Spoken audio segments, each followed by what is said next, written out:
sign reads General Store. You wonder how much of a commission the salespeople get.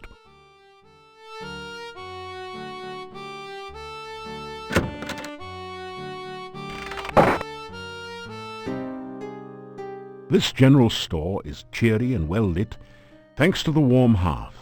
The first things that you notice are the cats. They seem to be everywhere.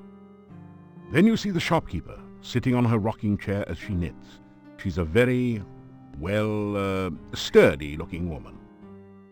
So, you're the stranger in town. I've heard all about you already.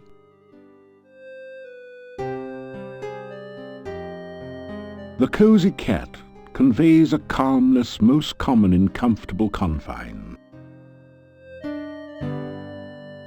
The window looks out on the street and provides some extra sunlight in which the cats can bask.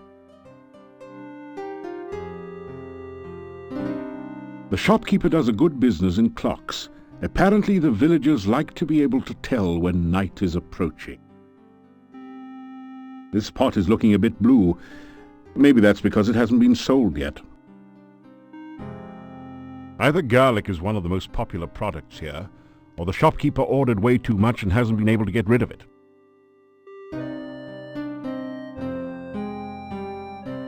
You're polite, aren't you?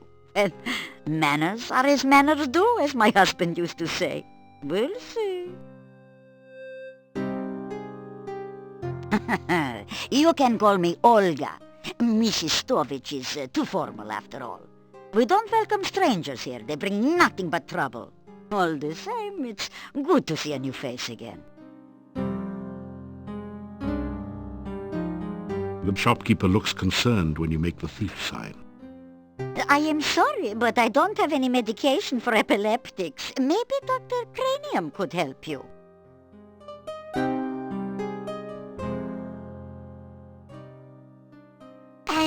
Let me see, what could you use? Well, besides my regular items like brooms and pens, I really don't have anything else for adventurers like yourself.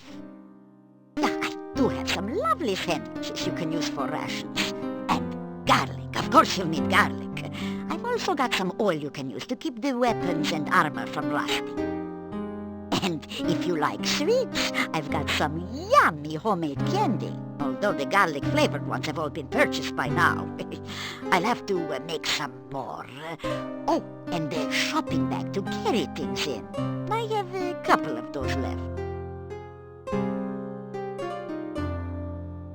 3 twists of candy will cost you just 5 kopecks. The kids love them.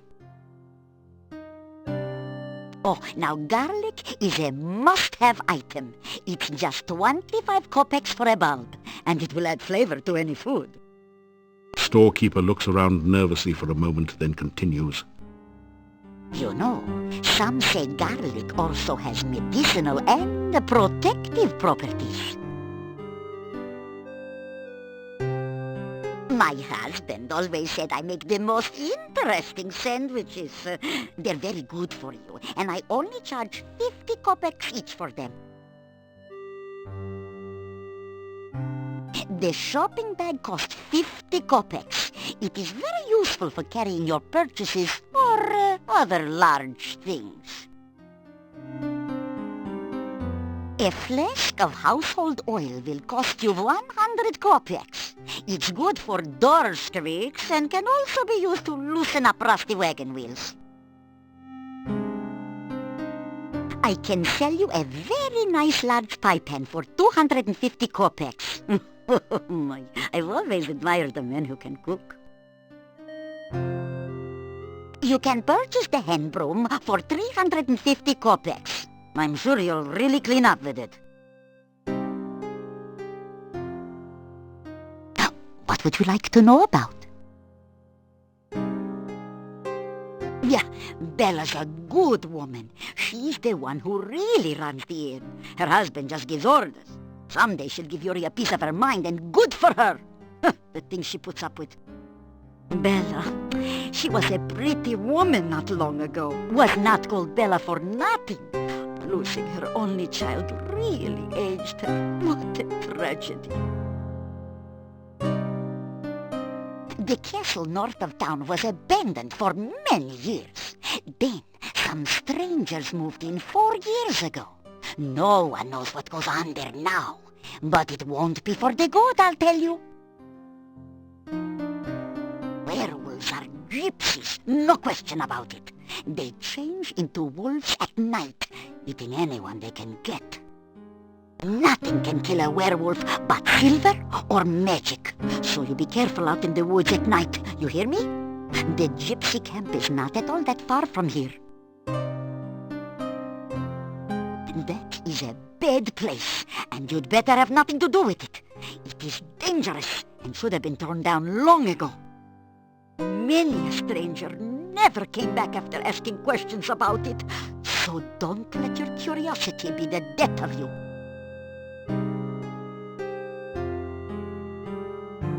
Yeah, my husband and myself had run this shop for many, many years. My husband passed on now, but I keep it just the way he liked it. A well-run shop is a busy shop, he always used to say. Not very busy anymore, what with the swamp. But I try to keep it going the best I can. Mostly housewares, but a few items that might interest you.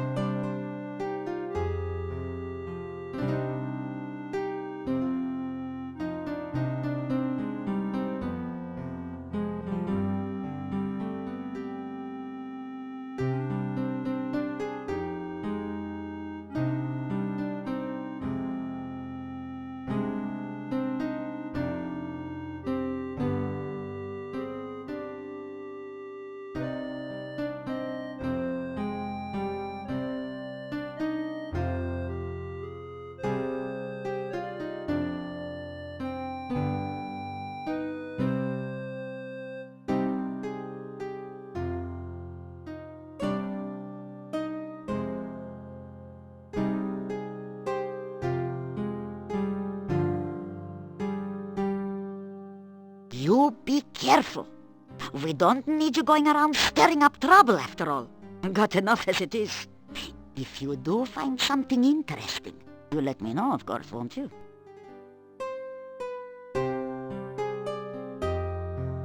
Goodbye.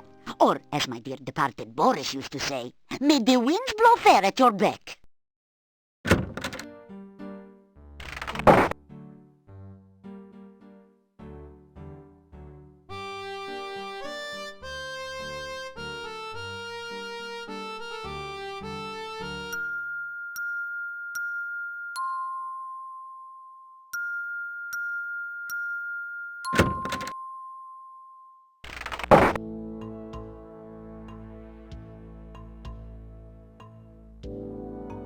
You bait the trap with avocado from your sandwich.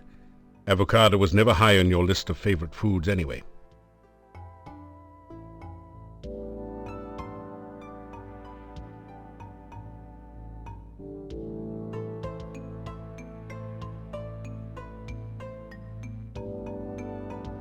Oh no, you've been Antwerped! Fortunately, these are just baby Antwerps, so the attack wasn't fatal.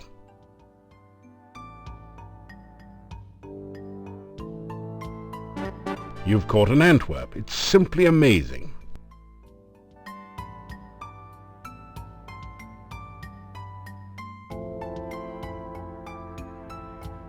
This is the Antwerp maze. Antwerps are naturally bouncy, so all you have to do is continually rotate the maze until the baby Antwerp bounces over to the key, then out through the exit.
Congratulations.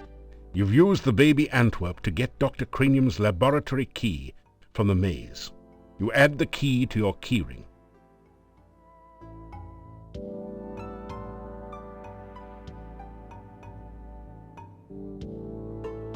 You hear mysterious bubbling and sizzling noises. Every once in a while you think you hear someone muttering to himself. You faintly hear a voice saying, "Don't knock! Come on in!" from beyond the door.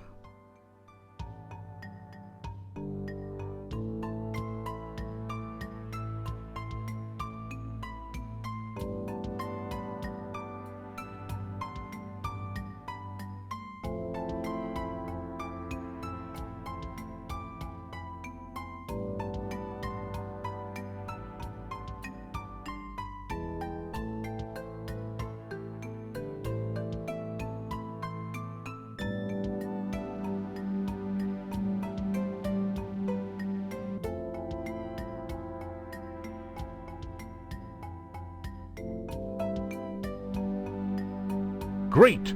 You've managed to find Dr. Cranium's keyhole and open the door. You pass through into Dr. Cranium's private laboratory. Quickly, Igor, the fluid! I must have the fluid! Oh, excuse me. I thought it was Igor coming in to assist me. He helps out in the lab sometimes.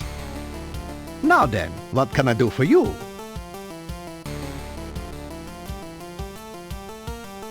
You say hello to the scientist. Welcome to my laboratory. You must have more than the usual intelligence and perseverance to have made it in here. You introduce yourself to Dr. Cranium and tell him a little about your adventures. I should be most interested to hear about your travels and your scientific discoveries along the way. Unfortunately, I have very little time for that right now. Perhaps we can discuss your adventures when you next return.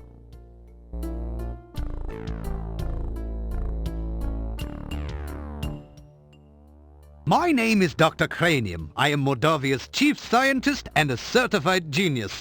Some call me mad, but I much prefer Dr. Cranium. Ah, yes, science. I'm glad you asked. Science is the process of systematically increasing our knowledge of the world through observation and experiment. Unfortunately, some of the townspeople here seem to have no concept of the wonders of science. Some of them even claim my little inventions are magical. Such poppycock! There's no such thing as magic. Still, the townspeople insisted that I should be able to use my magic to cure wounds and sickness. I told them that I am a scientist, not a doctor, but they wouldn't listen. I had little choice but to concoct some simple elixirs. They were childishly pleased. Science is really so simple once you understand it. If you want to improve your stamina, then you should make sure you eat a healthy diet from all the different food groups and get plenty of aerobic exercise. That is science. Oh, you must mean my patented healing drink. You may have my last one. Unfortunately, I have forgotten the formula for its main ingredient. If you can help me remember it, I will be able to make some more healing drinks, although the work is very time-consuming.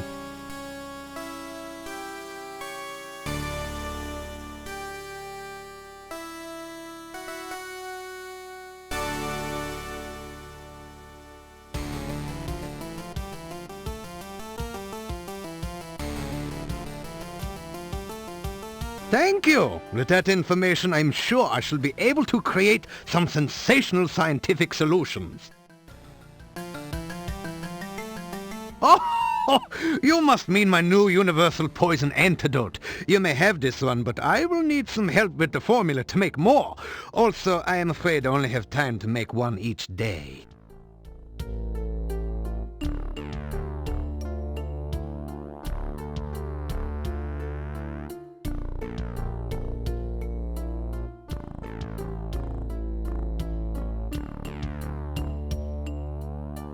Thank you. With that information, I'm sure I shall be able to create some sensational scientific solutions. You ask Dr. Cranium if he can spare an empty flask for specimen collection. Of course, of course. I am always delighted to assist scientific research of any kind, and I have plenty of flasks. You may have this one. Experiments are the meat and drink of science. First, you must come up with a hypothesis based on your understanding of the scientific elements. Then perform an experiment to test the hypothesis. Afterwards, you have a pizza. Earth is for solidity and stability. Air gives freedom and movement. Fire provides power and energy. Water, fluidity and life.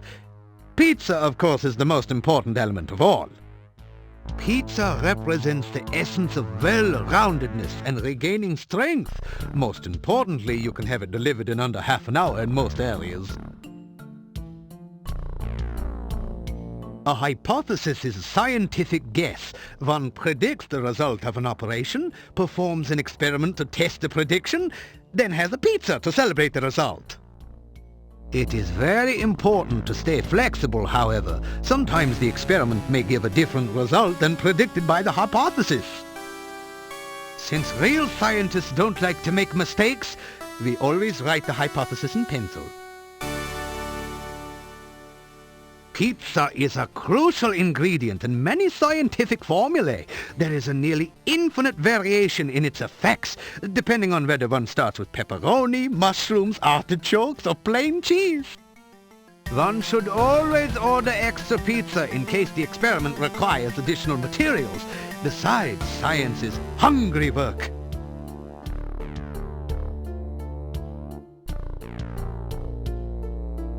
Igor is the gravedigger and tombstone carver. Business has been slow lately, perhaps because there are very few people left in town, so Igor sometimes comes in to help me with my work. Igor has had less work of late. The forest is just as dangerous, but there aren't very many people left in town who are stupid enough to go out there at night, you know. I like to think of it as a sort of evolution in action. Igor is carving out quite a niche for himself in the gravestone business. You might say he is well on his way to becoming a rock star. Then again, you might not. The cemetery is outside of town to the east. It has proven a fruitful source of materials for my experiments. There are also some interesting and cryptic puzzles to be solved there. Essential etheric fluid is an important ingredient in my formula for reanimating dead bodies. It contains the essence of the element of water, the most important ingredient in life science. This laboratory is where I perform some of my most important research. Lately, I have been trying to bring life back to a dead body and to brew the perfect cup of tea.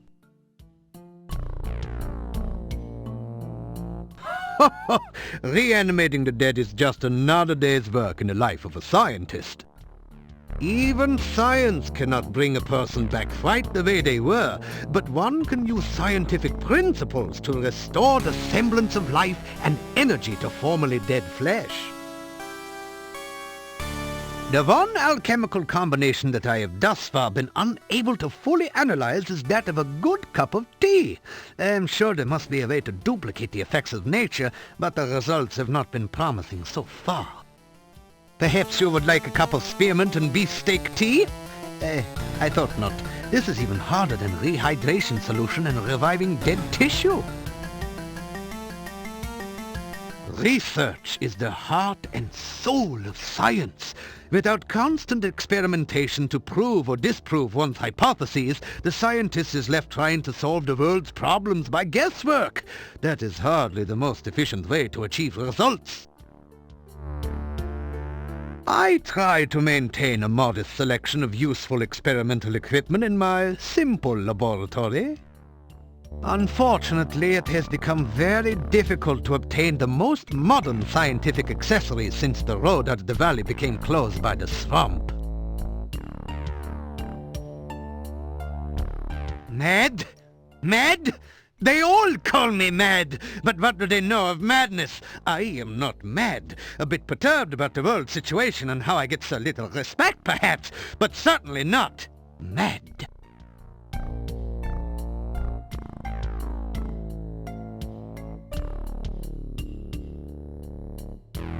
You say goodbye to Dr. Cranium. Please be careful not to break the beakers or crack the flasks on your way out. Come back and visit again. Oh, and if you see Igor, please tell him I still need the fluid.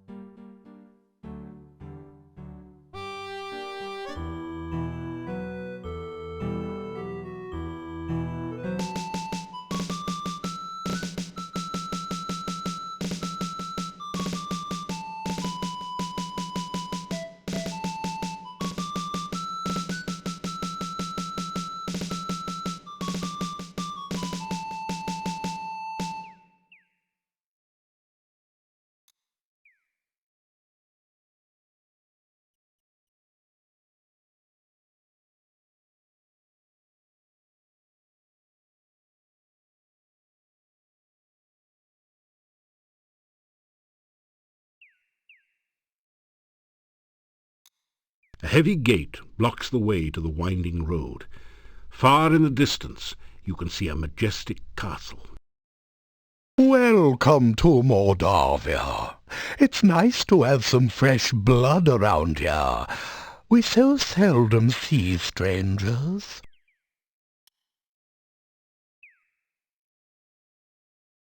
It is so difficult to get past the swamp which blocks the pass to and from the valley.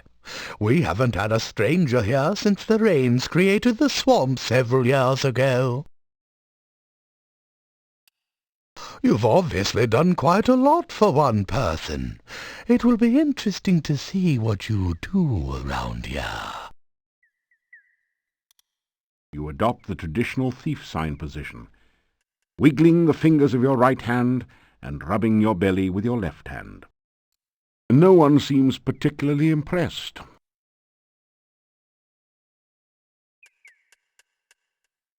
I am Boris Stovich.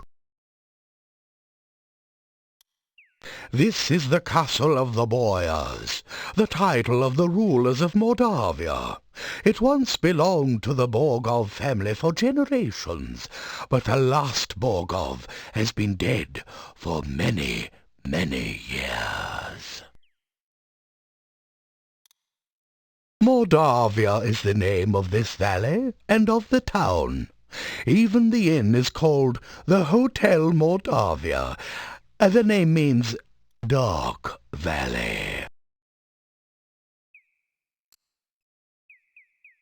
The heads of the Borgov family were the Boyars of Mordavia for ages. The last Borgov disappeared at the time of darkness. No one knows what became of him. It is bad luck to even speak of the time of darkness. Mordavia was a safe and lovely land before that time. Much has changed since then, and for the worse. Boyars are rather like barons of other lands. They own the castle and protect everyone within their domain. I'm not certain who all lives in the castle. I so seldom see anyone from there. There's the master, of course. Then there's the strange foreigner. There's also the master's daughter, I believe, and some rather strange guards. Beyond that, I really can't say. I haven't actually seen the daughter, but I know the master is quite proud of her. The master desires privacy, and I respect that wish. As I always say, the will of the master is the shall of the servant. I wrote that. He is an unpleasant sort, with a short beard and moustache, and a funny hat.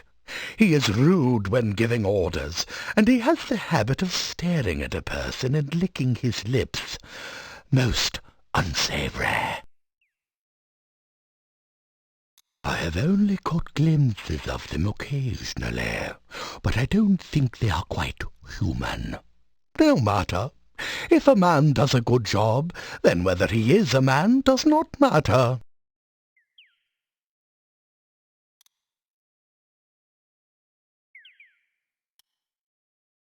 This is the gate to Borgov Castle. You can see it in the distance behind here. I am here to make certain that only welcome guests may enter through here in the daytime. At night, this gate is guarded by huge necrotaurs, who make certain no one tries to enter without permission. I am the gatekeeper of Borgov Castle. Is it not true that he who guards the gates is the Keystone Speaker? The town of Mordavia is to the east of here. Turn to the east as you leave and continue until your way is blocked by rocks. Then turn north and you will find the gates of the town.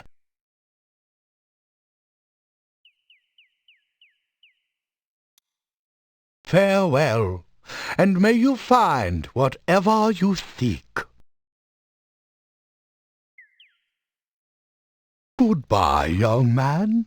May the fireplace be warm and the drink cold at your journey's end.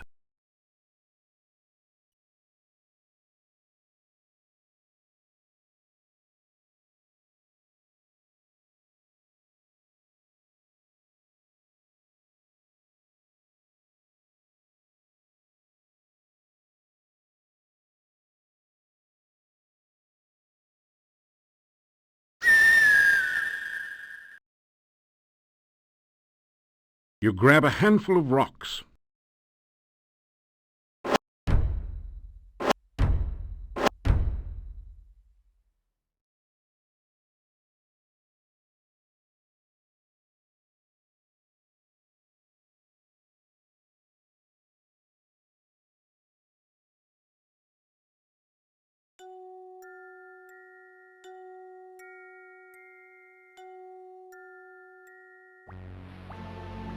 Hello there. Could you help me?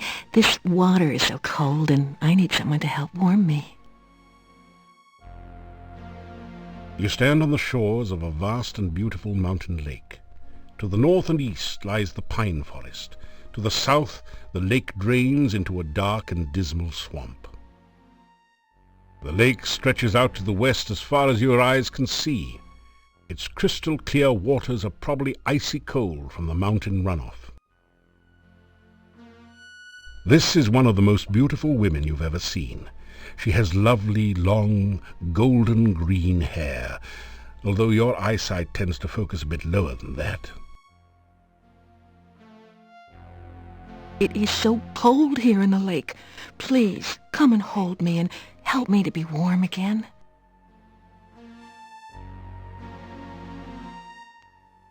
Why don't you come to my arms so that I can give you a real greeting? Surely a hero like you will help someone like me. Please, take my hand. Gazing intently at the lake woman, you sensuously waggle the fingers of your right hand beside your nose. Then you delicately and suggestively rub your belly with your left hand. The Rusalka says, "Oh, yes, that's what I want too. Come to me, and we'll rub noses and bellies together forever."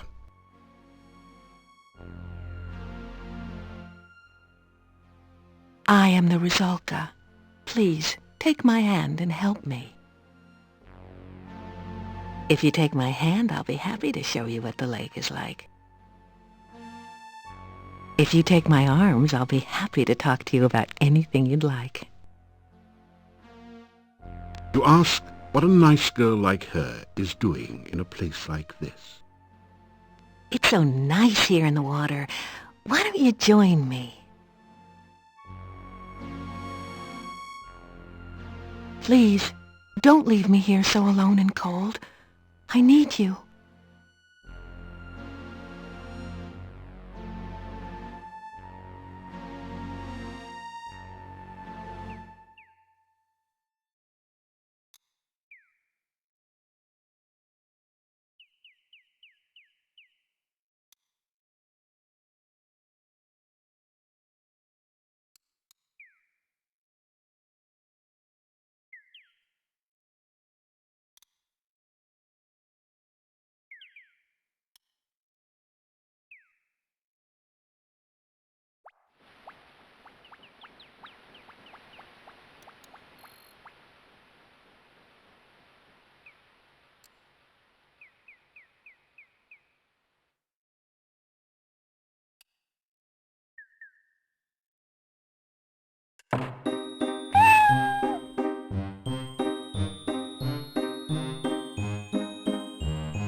Tell the creature it's called the Lishi.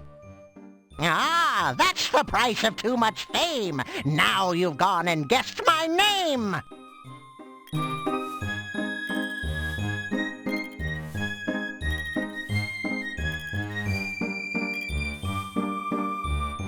Lishi, Lishi, look and see, in a bush or up a tree. Lishi, Lishi, riddle rhyme. Can you solve them every time?